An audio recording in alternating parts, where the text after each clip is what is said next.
What's up? So today we're gonna be ranking the best combat arts to pair up with the Flame Bend prosthesis in Sekiro. The reason why combat arts are so good with the Flame Bend is because of a skill called Living Force. With Living Force you can set your blade ablaze, which then add a flat damage bonus to your sword for 8 seconds, plus the ability to set the burn status. When ranking a combat art in regards to the Flame Bend, there's a couple of criteria we have to look at.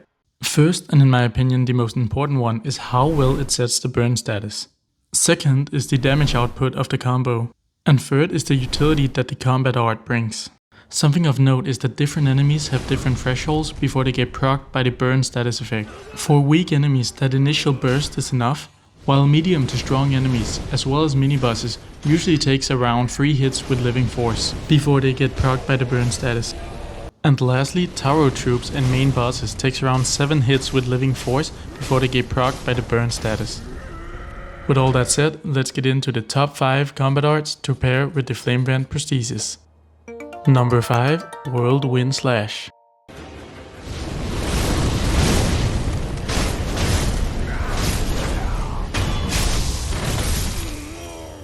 Whirlwind Slash deserves a spot on this list because first of all it has the highest accessibility in the game, being the first combat art. It comes out quite swiftly and is also easily chainable, making it very good for applying burn status. It also have a little bit of an AoE, though it is quite small.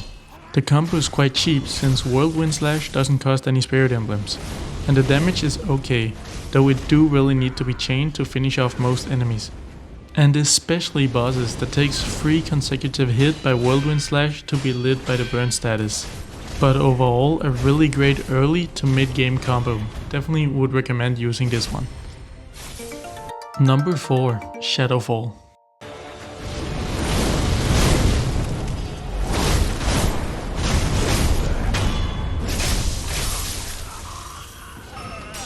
Shadowfall is arguably number 1 if you choose to charge the Flame Bend, since it can quickly close the distance created by the big explosion. Its mobility range is quite incredible, probably some of the longest in the game.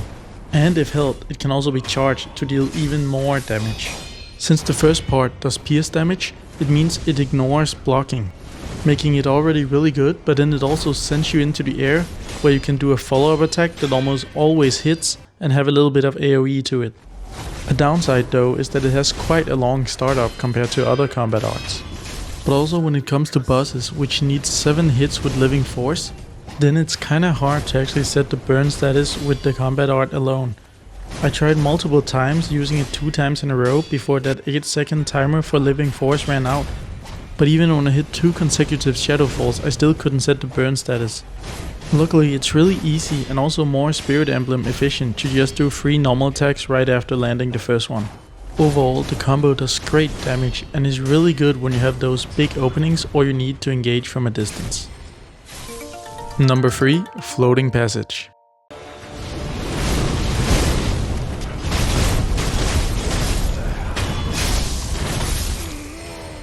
So if you want Whirlwind Slash, but on steroids, try Floating Passage. The full chain is now 5 hits and they hit really fast consecutively.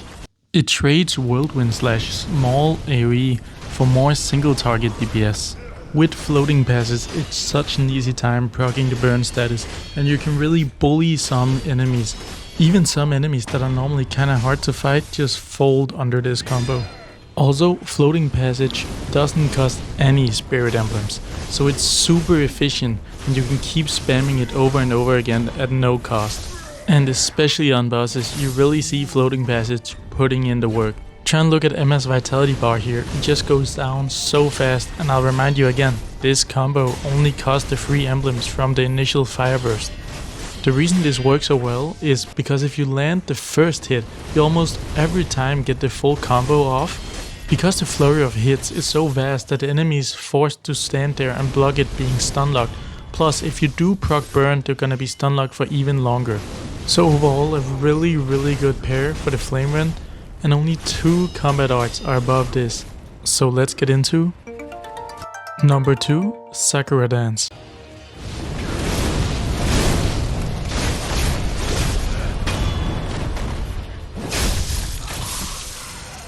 So Sakura Dance is arguably the number 1 combat art when it comes to aesthetic.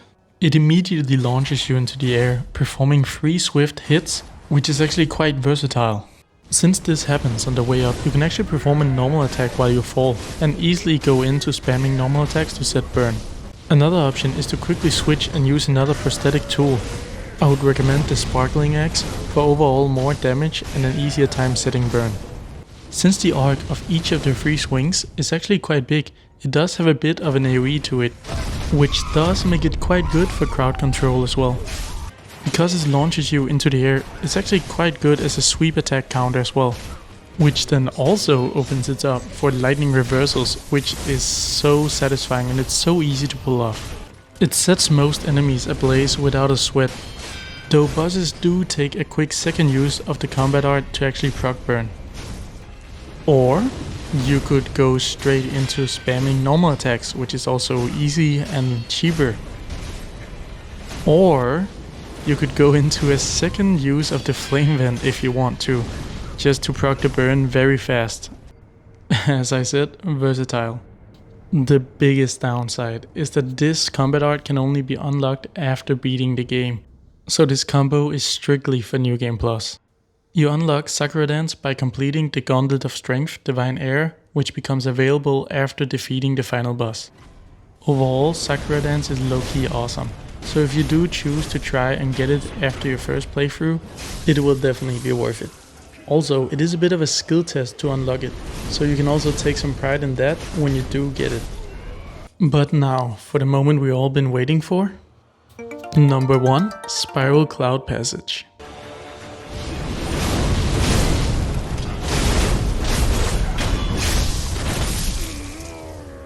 If Floating Passage was Whirlwind Slash's steroid cousin, then Spiral Cloud Passage here is more like the crackhead uncle.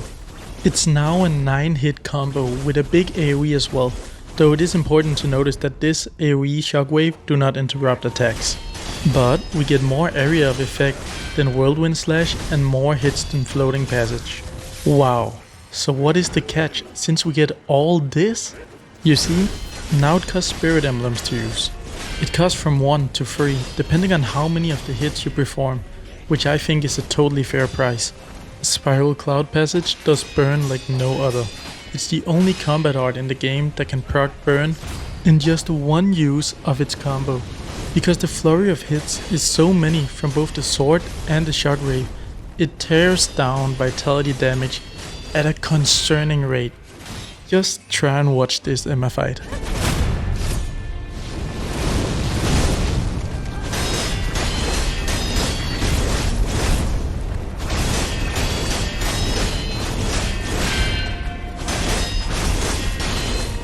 Like, do you guys see this? There was 3 uses of Spiral Cloud Passage and we have taken more than half of her HP.